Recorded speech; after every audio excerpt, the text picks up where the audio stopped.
রাজাকার, 71, স্বাধীনতা যুদ্ধ, বিরোধিতা, এই খেলার কার্ড আর চলবে না। এই কার্ড যারা খেলবেন তারা তো কেউ 45 মিনিট হেলিকপ্টারে ওঠার টাইম পাইছিলেন। ভবিষ্যতে এই খেলা যদি কেউ খেলেন, এই জাতির সাথে যদি এই ইমপ্রেশন নিয়ে তামাশা করেন, তারা 45 মিনিট পেয়েছিল। আগামী দিনে এমন আন্দোলন এই দেশ এবং জাতি তৈরি করবে, 45 সেকেন্ড সময় আপনি পাবেন। সুতরাং পুরনো খেলা। আসসালামু আলাইকুম রহমতুল্লাহ। প্রিয় দর্শক, স্ক্রিনে একটা ছবি দেখতে পাচ্ছেন। স্বাধীনতার পক্ষ বিপক্ষ শক্তির বয়ান তরুণ সমাজ রিজেক্ট করে দিয়েছে। এই কথাটার ওজন আপনি বুঝতে পারতেছেন? হ্যাঁ, ডক্টর মাহমুদুর রহমান ভাই তিনি বলেছেন যে স্বাধীনতার পক্ষ বিপক্ষ নিয়ে আপনারা জানেন যে এখনও রাজনীতি চলতেছে। বিশেষ করে এতদিন আওয়ামী লীগ করেছে, এখন রাজনীতি করতেছে বিএনপি। আপনারা খেয়াল করে দেখবেন 5 আগস্টের পরে যখন বাংলাদেশের মাটিতে জামাত শিবির তাদের যে ভূমিকাটা, এইবারের যে আন্দোলনের যে ভূমিকাটা, সেটা কিন্তু দেশের সবাই জানছে। এটা জানার পরে সারা মিডিয়া থেকে শুরু করে সব জায়গায় জামাত শিবিরকেই কিন্তু ফোকাস করা হয়েছে এবং জামাত শিবিরই কিন্তু মূল ভূমিকায় ছিল। তো এটা বিএনপি সহ্য করতে পারে নাই।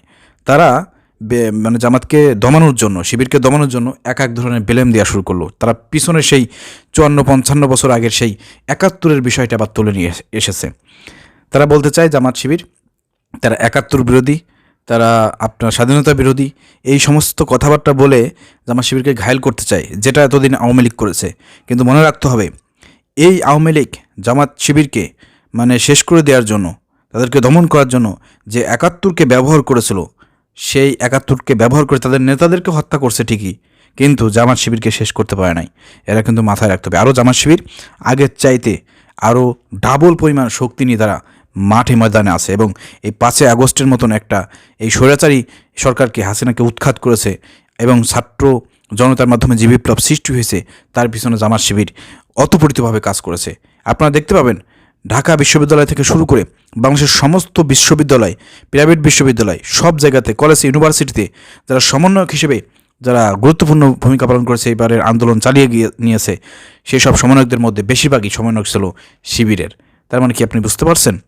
তো আমরা খেয়াল করলাম যে ছাত্রদলের লোকজন তারা শিবিরকে ব্লেম দেওয়া শুরু করলো যে 71 বিষয়ে আপনাদের ভূমিকা কী? ধর্মিয়া কিসের 71 কি আজকে আছে? আমরা কি 71 জন্মগ্রহণ করেছি? আমরা এই দেশে জন্মগ্রহণ করে আমরা যে বাংলাদেশ পেয়েছি, এই বাংলাদেশ নিয়ে কথা বলবো, বর্তমান নিয়ে আমরা কথা বলবো। 71 সালকে নিয়ে যদি আপনার কথা বলতে হয়, তাহলে আপনাকে সে 52 সালের কথা বলতে হবে, 47 সালের কথা বলতে হবে।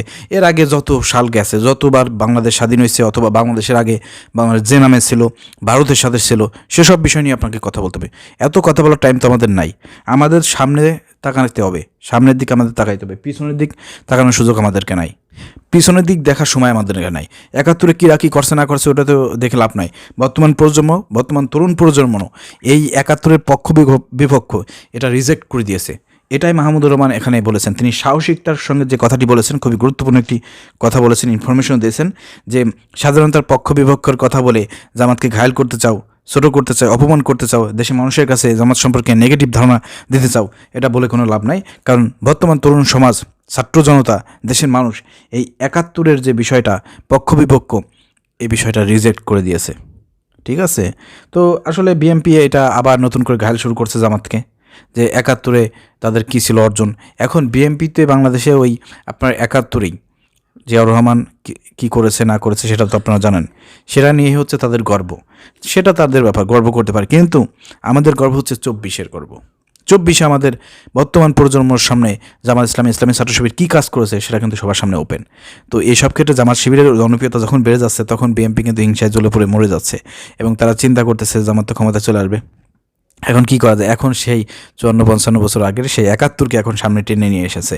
তো মনে রাখতে হবে বিএনপিকে যে এই 71-এর ওই বাহুতাবাজি কথাবার্তা বলে এখন এই বর্তমান প্রজন্মকে আপনারা কিছু করতে পারবেন না। কারণ তারা এই 71-এর ধোঁকাবাজি, এই ভাওতাবাজি, এগুলো রিজেক্ট করে দিয়েছে। অর্থাৎ যে কথা বলে জামাতকে এতদিন আওয়ামী লীগ ঘায়েল করেছে, সেই রাজাকার, সেই যুদ্ধ অপরাধী, সেই 71 নিয়ে জামাতকে ঘায়েল করতে আসেন না।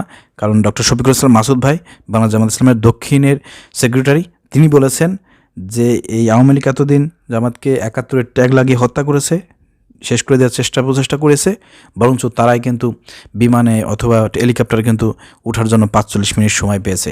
পরবর্তীকালে যারা জামাতকে এই ধরনের ট্যাগ দিয়ে জামাতের বিরুদ্ধে ষড়যন্ত্র করবে, তারা কিন্তু 45 সেকেন্ডও সময় পাবে না। অতএব এটা খেয়াল রাখবেন। প্রিয় দর্শক, ধন্যবাদ। আসসালামু আলাইকুম রহমতুল্লাহ।